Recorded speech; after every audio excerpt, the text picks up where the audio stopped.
regardless of what position we have in life, it shows us how determined we are and the kind of leader that we will be in that moment. I believe that leaders are made, they're not born. And we may have some skills or attributes that are more developed than others, but they're still useful in any interaction that we have, aren't they? Well, I would suggest that some of them are and some of them aren't. And so, this is why, as leaders, as fathers, husbands, or in business, developing a framework or a model to how we lead in crucial situations is really important for us as men. And so, today, my guest and I explore how we can put together a framework in leading our lives, both personally and professionally. And before we get into all that, I just want you to know that being a man today has never been more challenging. And so, the pain for many of us we feel is real. It's a pain of loneliness, it's a pain of unworthiness, and it's masked by our anger and our resentment. It's all because we're uncertain and afraid to take that next step. So if you're tired and fed up with your life as that, I'm going to encourage you to start your hero's quest. It's where you can become more, accomplish more, and live more than ever before. Just go to members.net and start your quest today. And with that, let's get on with today's episode. The average man today is sleepwalking through life, many never reaching their true potential, let alone ever crossing the finish line to living a purposeful life. Yet, the hunger still exists, albeit buried amidst his cluttered mind, misguided beliefs, and values that no longer serve him. It's time to align yourself for greatness. It's time to become a revolutionary man. Stay strong, my brother. Welcome, everyone, to the Revolutionary Man podcast. I'm the founder of the Awakened Man movement and your host, Alan DeMonso. Let me ask you a couple of questions. What does it mean to be a leader? And are you the same leader at home as you are at work? I find my leadership style tends to be pretty consistent between the two. And having said that, I can say that when I need to adjust my approach is when my wife reminds me that to consider that I'm not talking to one of my guys. And I go, whew, it's a good thing. That's all it takes for me to get that sense that though it isn't the same, the relationships are different, that I do need to adjust how I show up. And so we tend to lead the same way in different aspects of our lives, don't we? And so today, my guest and I explore a model that he has developed that has shaped the lives of countless executives in their leadership approach. So allow me to introduce my guest. Ed Temple is a dedicated servant and value-based leader, and he's exemplified by his role as the president of the International Coaching Federation Calgary chapter, a social innovator, and having launched the Social Enterprise Accelerator development system. It's called Seeds. It's a great program, which has developed over 400 charitable leaders with coaching skills and is on the board chair actually for Cause Canada. It's an organization that's committed to the extremely poor and overcoming barriers to health, education, and medical support. And he's a dynamic and exceptional coach with deep passion for unlocking the individual potential through both personal and professional growth. And I'm telling you, I can't wait to get into this conversation with Ed. Ed, welcome to the show, brother. How are things, my friend? Oh, very well. Thank you so much for having me. I'm looking forward to this conversation, being a follower of what you're doing and some of the conversations that you're facilitating. So really honored to be one of your guests. So thanks for having me. Yeah, and I'm really proud to have you on the show. I think it's an area that we don't get a lot of work in here. We do other type of fitness coaches and other guys on the call, but this is the first one in a very long time, maybe even the first of all that we've had someone with your credentials to help us really understand leadership, both at home and at work. And before we get into that though, I want to, as I talked about in the intro, we're all on our own hero's quest. And so my opening question, I'd like you to tell us about that time in your life when you knew things had to change. What did you do about that? And how did that experience shape you into the man you are today and the work that you're doing? Yeah, thanks. And I appreciate that language of a hero's quest, as I use that a lot with my clients. And that's kind of part of the belief I bring into it. So I appreciate that you use that same language, right? I talk about a hero's journey and the fact that everybody's on their own journey and only you can be the hero of your story. And so a lot of what coaching is really helping people uncover that and discover who they are and who is the hero they need to become on their journey. And I think we all have stories and examples of that. I was thinking about that. One of my early ones was when I was in high school, having met some success in sports and really loving sport and wanting to pursue the path of becoming a professional athlete, and also being confronted with the reality that I don't know if I had it in me physically. I had a coach that gave me feedback that said he compared me to the rest of the team around if only everybody worked like Ed. And then he pointed out, Ed doesn't have those fast twitch muscles like a lot of you elite athletes. And he's saying, I'm not an elite athlete, but I work really hard. And that was a really good, honest feedback moment. But what became of it, we were very successful. And I remember going to the Senior Bowl and trying out for a junior team and having great success, knowing I could keep going with that. But I also had seen my limitations. I had seen where this is going to go and probably as far as I could take it. And so I was confronted with that. Am I going to give up on something that I like was a dream for me and go in another direction, or am I going to keep pushing? And that was one of those early moments I decided, no, I think I've had enough here. I've loved this journey of football and what I've learned from it. I enjoyed the success that I had, but it's also one of those things of also embracing some of the limitations and say, it's okay to take another direction, to take a turn and to see that. And when I look back on that, I know I could have gone a bit further with where I was, but it also opened the doors to different possibilities. And so I just learned from that experience. One door closed doesn't mean all doors are closed. It means there's 10 other doors that are opening. And so how do you start to get wise about the doors you go through and not just to be looking back of what wasn't or what could have been, but really looking at what is the possibility of the other doors that are available to me. And so that was a very early on lesson that I look back on and just realizing that some of the other doors that I went through, I never would have went through if I would have kept pushing open that door and not coming to the point of embracing the feedback that I was getting and going and pursuing something different. And what I really like about that story, Ed, is that I was just making a ton of notes there, is that not in you recognize that you had some skill and some talent. Your coach recognized that as well, but you also recognized in that journey that there was going to be a limitation. And I wrote that down because I saw that very similar in my career as a chef. And I could, even though I was blessed to be on a culinary team, regional team, and competing in the Olympics and that, I recognized that on the team, I was like that third line, fourth line grinder type, right? I had to Yeah. work really hard to make it happen. And so I assessed the model and said, hey, for me, this is probably being a chef was great career. And I continued to do that for several years after. Being an elite person, an elite chef at the time just wasn't it. But I decided to do something different with it. And that was the next note. Then here's that you still use that as a positive mindset. It's not like you were saying you were giving up on yourself. It Mhm. sounded to me like you were taking the lessons and the skills that you had developed and really pivoting it into something else. So talk a little bit more about Yeah. that pivot as well. I would equate that with professionally what I've experienced more recently. I think a lot of people, and I do a lot of coach training. So I've trained hundreds of leaders to use and to learn coaching, and many of them become accredited coaches and become professional coaches. And I find a lot of times you look at my LinkedIn profile and you see some things I've done, and people would just look at, oh, Ed left a successful career as an executive and became a successful coach. And I look at that and I go, yeah, that's a wonderful story. If only it was true. And people often go, well, how'd you get to what you're doing? Because they see only those things on the surface and they think it was success to success. And I'm like, how many minutes do you have? Because let me tell you the story. And I don't know if there's anything about my story about following it, because it's not a model to follow. It's just the story that I've lived.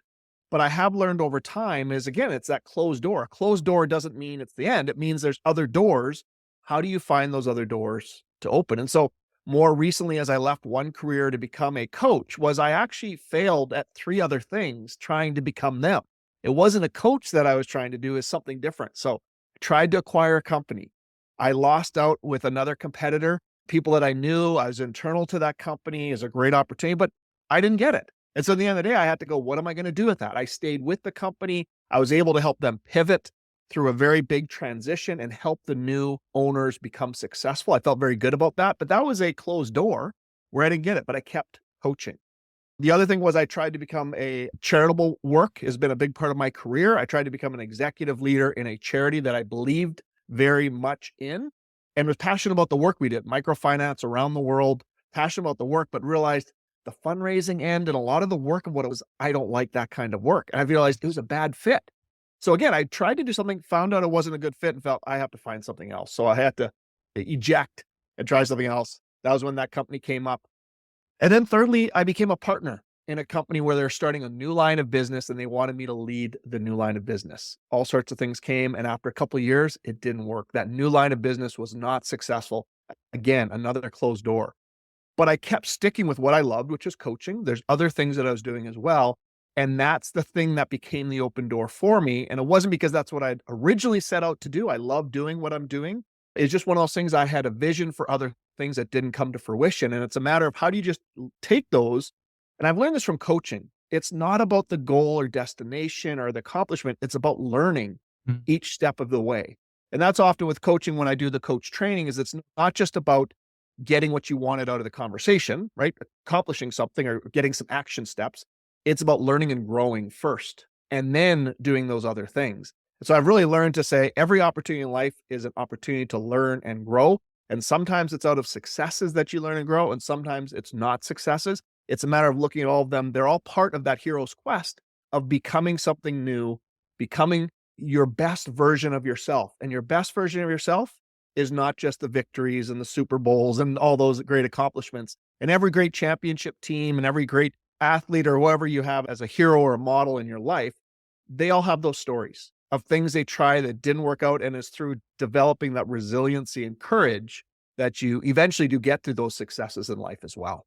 Yeah, I completely agree with that. I was just making a note here to, really in my interpretation of what you're saying is in each of those scenarios, you were leaning in towards a skill that you had developed. Maybe hadn't recognized it at the time, or maybe even articulated it, but it was about coaching and leading people. And that as you went through each of these scenarios and they didn't have the success that you had hoped for, there was still all of that learning, all that Mhm. nurturing that you got from it. And I think that's part of the challenge with guys. Sometimes we have this mindset as men, at least in some of the work that I do with men, is that if we just don't have it all together, we're really nervous about leaning in and trying to do that. And I think that's unfortunate because it's in the leaning in and stumbling and picking yourself up and stumbling and picking yourself up that we truly have some growth opportunities. And yes, you learn when things go well, but you sure learn a lot, man, when things aren't happening, right? And how things to do and maybe not do or to tweak. And that's what I really appreciate, admire about what you're saying is that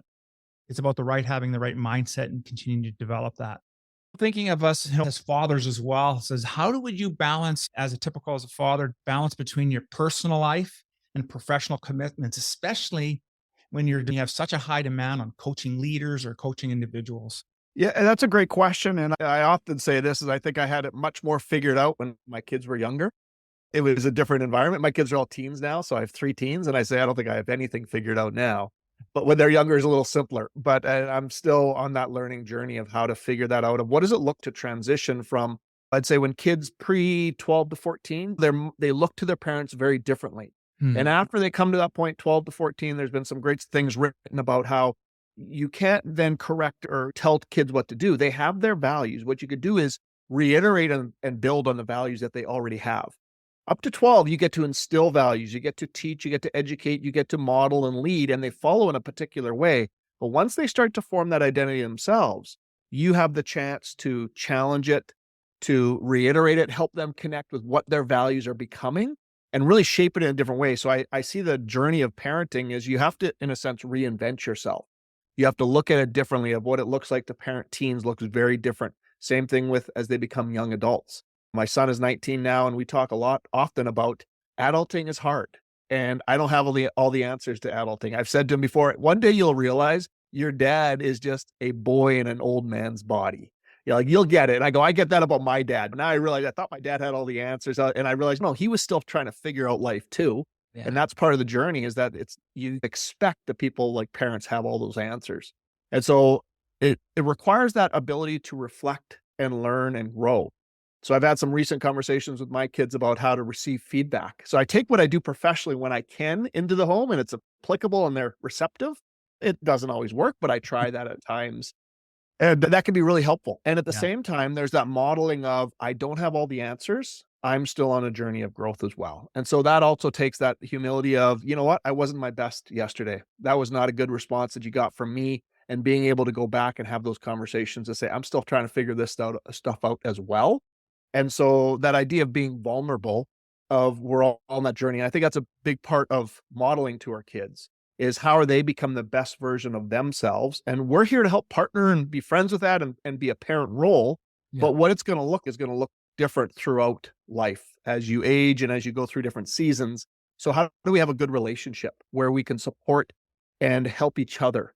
Some of the most profound conversations I've had was after I'd gone through coach training and I learned to become receptive to reflect and to Mhm. grow in that prioritization.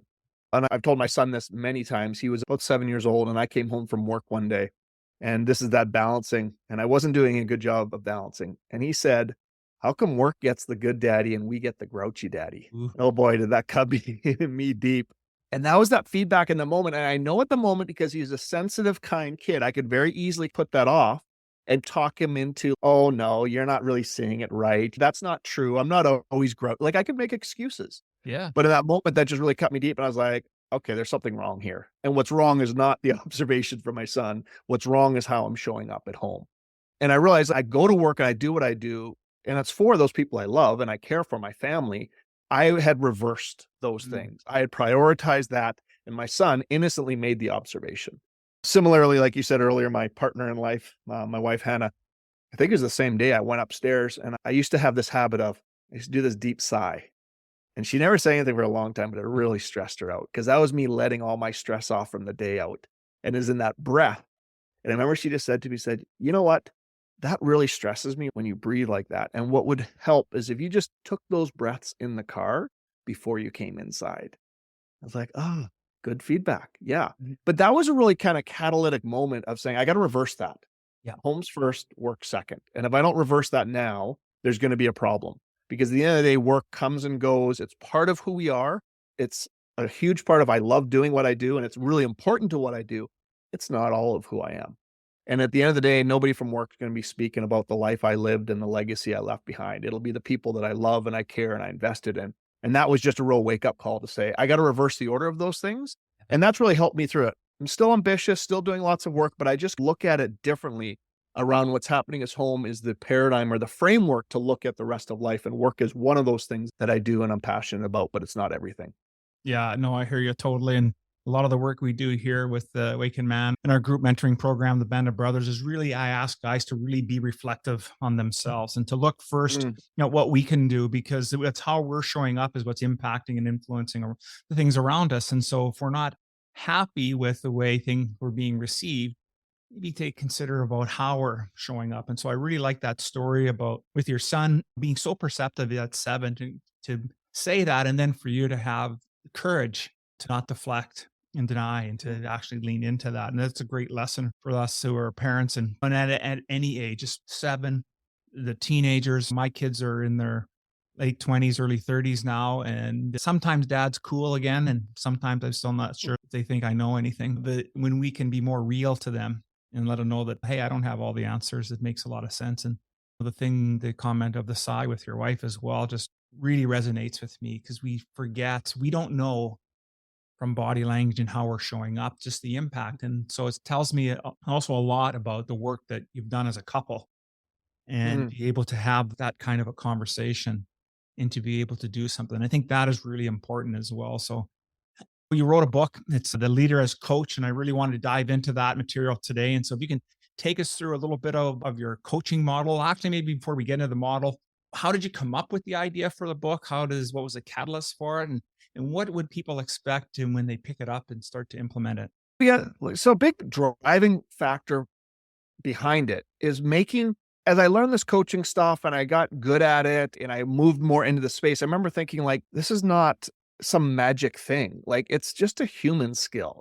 That's like it's just reminding us about what it means to be human. How do you listen without being judgmental? How do you ask good questions? How do you help people navigate life without shooting on them or telling them what they should be doing? I just realized like this is something like it's not special, it's not unique. And I know the work that I do typically as an executive coach who gets paid as an external person, the ROI of that, the return on the investment has to have a certain amount of dollars to justify the expense for it. But coaching is becoming much more mainstream where everybody's talking about it. There's lots of availability around coaching and stuff. And so my vision behind it was like, these are important human skills. How do we make that accessible to all humans? Like, it doesn't need to be accessible just to executives or to leaders or those kinds of people. It's a matter of how do we do that? And so that's where the model came in. And for me, it's really a simple model that I figured if my son could get this, like when he was an earlier teen in a few minutes and get it, I'd go, okay, that's the win. The win is making it accessible. It's not highly technical, not a special thing that only certain people can get access to. So the model is how my brain works visually. So Sprout is just about growing something, right? And that's what coaching is all about. What you get in the book is a pretty simple thing around planting. Planting is the idea of creating an agreement in a coaching conversation. There's a whole series of things that you do, but the idea of what are you trying to plant in the garden to see what would grow. Water and pruning, kind of self-explanatory. Water are questions that help to add to people's thinking, to help them dream and vision and just see what's possible and exploring something. And then pruning is when stuff starts to grow. You start to grow weeds and all sorts of things, and you need to make some choices. You need to choose different things. You can't do all things. So it's a cycle. It's not one, then two. It's both, right? So it's cyclical around water and pruning and helping. And as a coach, you're supporting that. You're helping explore to see what grows. And then finally, obvious, the harvest. You help cultivate a growth. So harvesting is all about learning and growth, and then applying it to what you wanted in the planting. What's the topic that you chose? Is it an action plan? Is it about a change of mindset? Is it about a strategy, or is it about getting clarity on something? So often coaching is about getting unstuck on things. So then it's about choosing actions and moving forward with it. And so that's the model, really simply put. I teach this at Lethbridge College in an accredited program for the International Coaching Federation. So if you want to become an accredited coach, that's where you go. You get 65 hours of training. If you want to be a leader that uses coaching skills, that's the program that you can do. And so I've been involved in that program since its beginning. I helped write it, and I'm the program chair there. It's a great experience. And that's the driver behind the model, the book, again, making it accessible to everyone. And I have a vision, and I'll talk a little bit later about the technology that I'm developing to help make it accessible, but a vision for leaders to use coaching as a key leadership capability. Like there's lots of capabilities you need to have as a leader. I think coaching is the most important one. Yeah, absolutely. I think it is the key. It's what makes everything really run. And in your introduction there, you talk about introduce you as really being a servant leader. And that's one of our Mm, core principles here. It's one of the virtues that we practice is what does it mean to be a servant leader, and being able to show up and be there to ask questions, support, similar mm, to what you're talking about in your model. And so I think it's we're evolving and changing as human beings. Men are evolving and changing. Our identity of how we show up as men is being shaped and changed all the time. And so I can mm, see why as leaders we can struggle. We can struggle on trying to understand how are we showing up. I'm currently reading a book from with the Gottman Institute about why we fight. And it's really mm, interesting learning. And I've been catching myself. I have a 45-minute commute between different places. And so I'm listening to this, and I can resonate with some of the action steps that they're having in there. And makes me think of we need more stuff like that, like your book, to help us as leaders really understand a simple model, something to help us through those moments of when we have an opportunity to reflect. Why am I showing up this way? What's really going on? And because it is about being stuck and getting unstuck and how we do that. So, how has the Sprout model showed up in your personal life? How have you utilized that model to overcome some challenges that you faced? Yeah, so I think it's the regular conversations that are coach like that help you become reflective around how you're showing up, the challenges that you're facing, and how to navigate through them. One of the things I know, the feedback I got from my wife was when I went through coach training, she saw the difference of how I started to show up differently. And part of it was coaching people. The other part was being coached. I got coached. It created that, oh, I need to get coached on this stuff. I need to figure those things out, and really expecting that from people. And so I've had a lot of really great coaches. I got into coaching because of a great coach that I had conversations with and about how they talked about coaching, that it really interested me. And so it's that impact. So I figure if I can have impact on people like that around what coaching can do.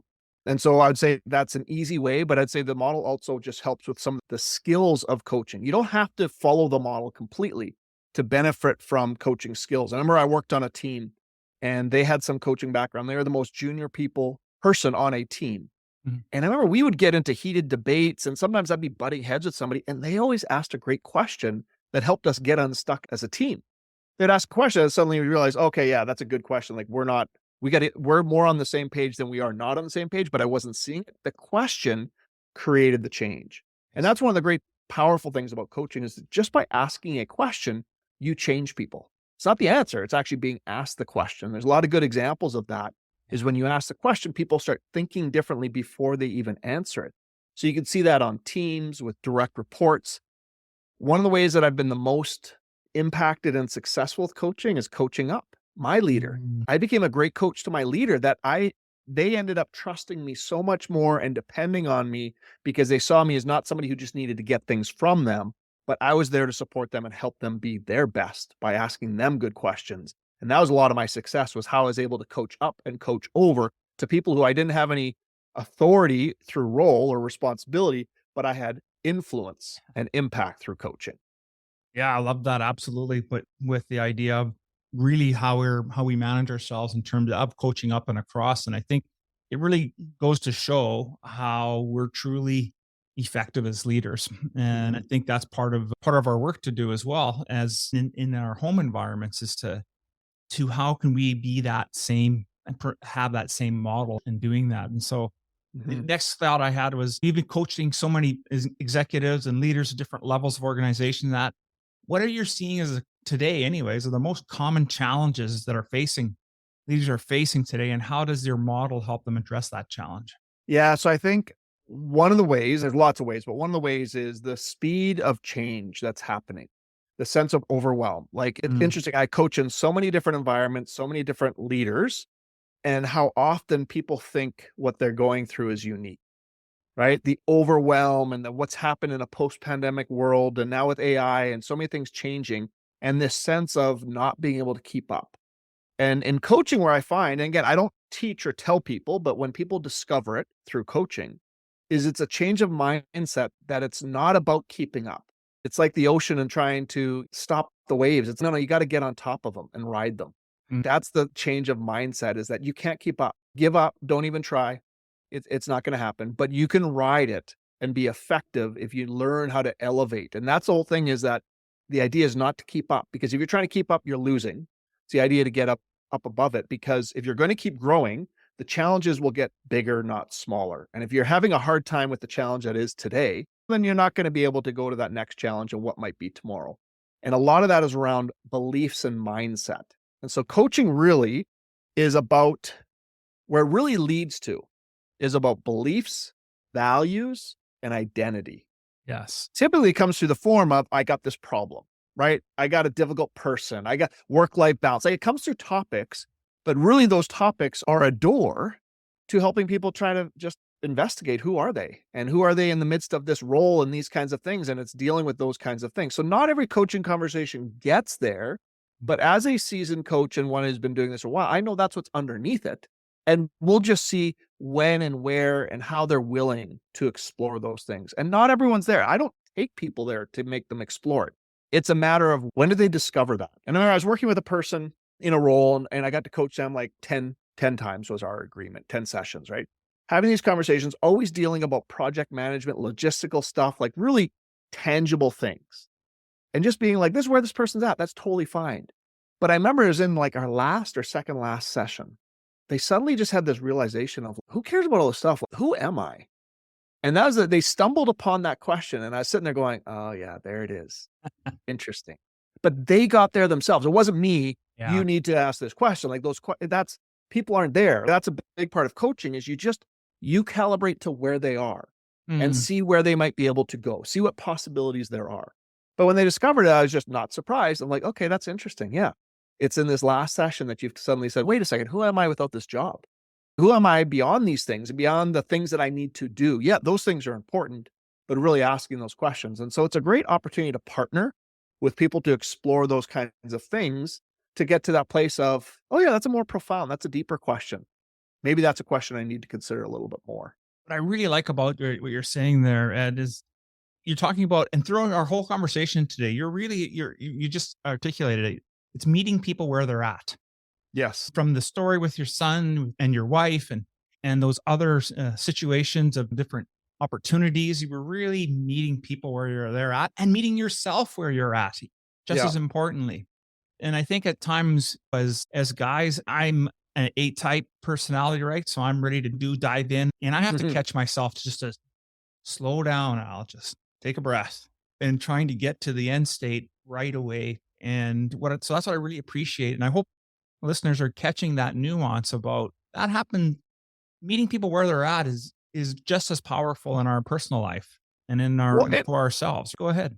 yeah, and if I could add to that, because you're right, that's in coaching, you really need to let go of where you think people should be or where they could be. It just, you let go of that and you have no judgment. Mm. It just, your job as a coach is to find out where are they and how do I, here's a way, attune to that.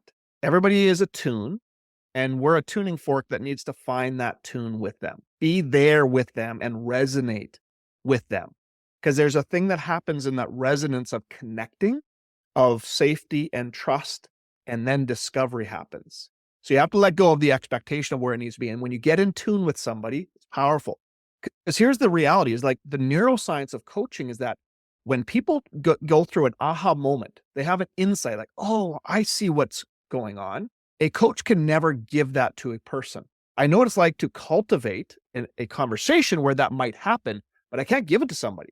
So I can't give any of my discoveries on my hero's quest, on my journey, to you. You have to discover your own. And it's the questions that opens the door for you to discover it. And so I just have to be patient. I have to be silent. I have to be present. I have to connect, because it's through that connection where you feel seen, heard, understood, that suddenly you discover something about yourself. It's a neat little thing that happens, but that's what coaching is all about. And that's the thing is I can't make it happen for you. I can't give it to you. I can't give you my change, even my story. Stories can be inspiring. They can be helpful, but they're somebody else's story. So they don't really create that. It's when you reflect and reassess your own stories, your own hero's journey, that you're able to capture learning from it, to go, oh, and so much of it is like, you can look back. This happens a lot. You look back on something that you thought was like a failure or a negative experience in your life. And when you're able to reframe it Mm. and reframe it through the lens of, oh, I learned something, and learning was more important than it being, right? When you think of some of the terrible things that happen in our lives, it's not because those were good. No, it's just the fact that, oh, it's an opportunity that I got to learn who I was. Yes. I got to discover what I valued. I discovered what my limitations, what pain was about. And then through that learning, I get to grow. And it's through that mindset that you're able to elevate into a new version of yourself. And that can only happen for that person. I can't make it happen. I can only have my own experiences, but coaching cultivates an atmosphere, a kind of an experience or a space where it's not a coincidence that it keeps happening. Yeah, absolutely. As I'm thinking about the hero's quest and that journey, and that we all, when we're in it, we all come to that point where we meet that sage, that wizard, that person, the mentor to help carry us through. And they're there to help point us towards a direction or a possibility. It's still up to us to be able to either choose to take that or not. And when we can reflect enough and pay attention to what's happening, I think we do a lot of service for ourselves. And so for me, That's what Grogu represents behind me. right on. I mean, the inner sage, it's our inner sage, that inner wisdom that we all have. But what we all also have is a saboteur, that Yes. inner judge that keeps us in the fog of not being able to see who we really are. And so that Grogu represents that. It's not about it's actually about inner wisdom that we want to help tap into. We all have it. And in coaching, what you're helping people is get through the fog to find it for themselves. And how they find it for themselves is unique every time. There's no prescription to it. But coaching does cultivate that to happen regularly. Yeah, absolutely. Completely agree. And I think that's why it's so much more popular today. Men's work has become more and more accepted and popular. And I think it's important as guys that we learn to find that inner guru. And if we need the help, to reach out to folks such as yourselves and your programs, or what we're doing out here in Winnipeg, just to find that place, because life's fulfillment is when we can live to the best of our abilities. And when I see men struggle, which is really the passion for me about doing this work, is to help them get through that phase, that chapter, and to really take the light that was in there that they just can't see yet, and really take advantage of how it can transform their lives. And you know what? I'm sure you've read a ton of books, my friend. You know what's currently on your nightstand? So I want to respond to what you're saying, if it's Sure. okay. I'll come back to this question if you want, but because something that you're doing that's very important is that the hero's journey is not a solo journey. It happens through connections and community. And that's what coaching to me is, that connection happens with people in relation. And that's why I like the groups that you're putting together and how you're helping, because I don't think we as men are really equipped to do this effectively. We don't naturally do it. And we can talk about whether it's societal or born or whatever. I just don't think we do it really effectively. And so that's one of the things that I'm working on now, which I'm very passionate about moving forward, is around helping people. Particularly right now, what I'm working on is helping young people connect in relationships. And I'm doing it in a bit of a reverse, kind of a paradoxical kind of way. And it's through technology. And so it's through technology that I think that we can help us be human again. And so this is, for me, the question of why AI is so important is because when I started to read about it and understand AI, the question that brought to me is, with the introduction of AI and how it's changing our world, the question posed to us is, what does it mean to be human? If AI can do most of what we do, then what does it mean to be a human? And in my book, I actually talk about that. And that's the next book I'm writing, is now why AI will not replace human leaders. Is because as you look in the mirror, here's the thing about AI. AI does really effective coaching. When you have a clear goal and you want to get something out of the conversation, AI does great coaching. It does better coaching than humans now. That's how effective it is. So it's caused me to ask the question, okay, so what do I do as a coach that AI cannot replace? And some of the things that you are facilitating. So the answer is not that unique or profound. You'll know the answer already, but it's things like presence. I can be present to somebody that an AI can't. I can offer silence.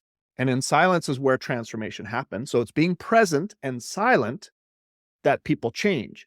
I can do that as a coach, and AI can never do it. If an AI is being silent, you think something's wrong with it. The other thing is connection. Connection is where change happens. That's what you're doing in your groups. And in this work that you're doing is you're helping create a connection, and that's where change happens. It's a human to human connection. It's not a human to AI connection. It's not the same. Just whether it's gaming or your phone or any of those things, there's still a longing to connect. It will never satisfy how we're wired and social to connect. So presence, silence, connection, those are all the things that for me as a coach, I go, oh, that's the heavy lifting of coaching. That's the part I have to be really attuned to and really good at, because the reality is AI can do a lot of it. And so what I've created now in my Coach with Sprout app is an AI coach. Enzo coaches you. You will see what it does. You'll see how it does, and it helps you get unstuck on relationships. When you feel you need to connect and you're just not sure how to do it, and it's helping us, what it's meant to do is bring us back to connecting with people. So you can talk to that difficult employee. So you can go and have a conversation with your sibling that you've been avoiding, whether you can have an argument with one of your parents or whatever it might be, the people where you feel unstuck. It's all the conversations that you need to have before you go to a therapist. The therapist is, yeah, maybe at some point, but how much more do we need to learn about how to have effective conversations where we just connect, we talk about our values, we talk about our perspective and those things, and we don't avoid relationships. And I think technology is a perfect kind of black hole that just helps us avoid connecting with people. And that's where I think this is leading me, is to help people reconnect, because it is a lost art form. That's why what you're doing is so important, is connecting in relationships. Is we're losing some of the simple things of how we used to do it, whether it's through sports or the local church or different kind of community hubs. Those more and more are becoming technology driven or disappearing, that we're losing that ability to connect like we used to. Yeah, it makes complete sense. And that's absolutely true. The human side of the equation can never be replaced by AI. And that's really about, it can give us all of the answers to whatever question that we have, but reading it on a screen, or even if a voice was voice automated, it's not the same as that connection with the human being. It's just, there's just something that happens. It's just different. Best piece of advice you've been ever given, and how has it served you even to this day? I'm sure after I get off here, I'll think of 5 other ones, but I do think of one of the things my dad said to me when I was young. Books were a big thing to him. So he had a huge library, loved reading. I was a real bookish person. But I remember him giving me a couple books I have here on my shelf down there. I haven't read them, but he was a big literature and history guy and theology guy. And that's what his library is filled with. But he gave me a couple books, and he just talked about how we stand on the shoulders of others, and how it's our responsibility to grow and learn and develop, because others will come and stand on our shoulders. And so it's just that appreciation and respect for what's gone before us, that we get to stand on their shoulders. So we can be very easily judgmental of those who went before us. But it gave me this perspective of, no, they built such a foundation of things, not because they were perfect, but because they created, whether it's writing, artifacts, and different things, whether it's in society or academics, whatever form you want to take that, to me, it's applicable in so many ways.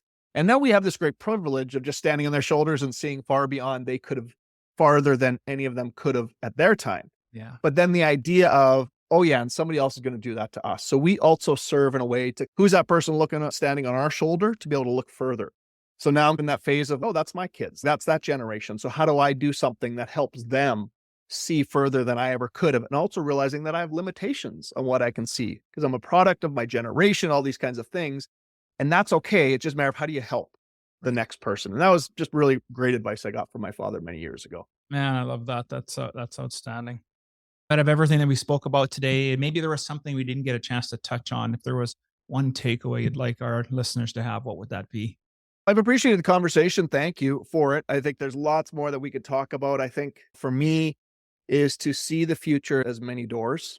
And so when you have a door closed or one that doesn't appear to be opening, is just be patient and keep trying other doors because they're endless and you never know. And I think also go at that with a hopeful attitude of what's possible. Some of the things I'm working on now is I never could have mapped out where I am. I could have never planned this. It took so many, is the oblique way. It was not a straight line. There are so many ways of going about it, but taking each step of the way as an opportunity to grow for the next step. And some of the things I'm really excited on working on with Enzo is some of that work has returned me to working with my son. He's the face of that. He has an intuitiveness and he's given me such wise feedback. He's 19 on how the technology can help people get unstuck in relationships. I never could have mapped that out. I never would have thought of working with him. We don't get along in many ways. It's not like that was an obvious answer, but it's through a whole series of things and trying things. Same thing with the tech space. I've been through some tech startups and hubs, and I've had to pivot numerous times. The thing that I dreamed of at the beginning, it's nowhere close to what that was. But just converting those things into that next thing and then being content every step of the way, because you have what you have and you can either be grateful for it or not. It's just way better to be grateful for it. Just a better way to live.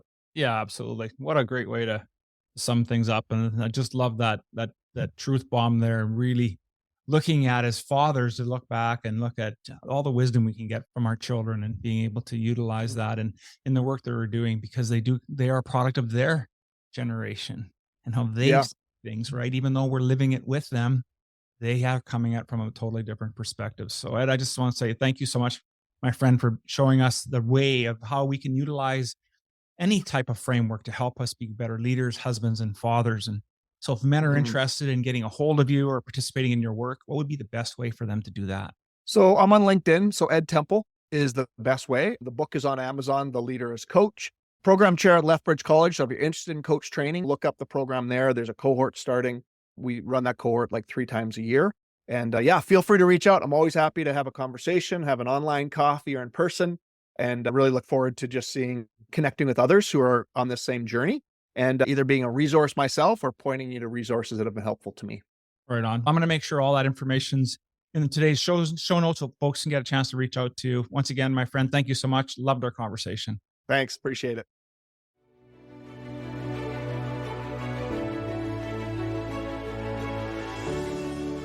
Thank you for listening to the Revolutionary Man podcast. Are you ready to own your destiny? To become more the man you are destined to be? Join the brotherhood that is The Awakened Man at theawakenedman.net and start forging a new destiny today.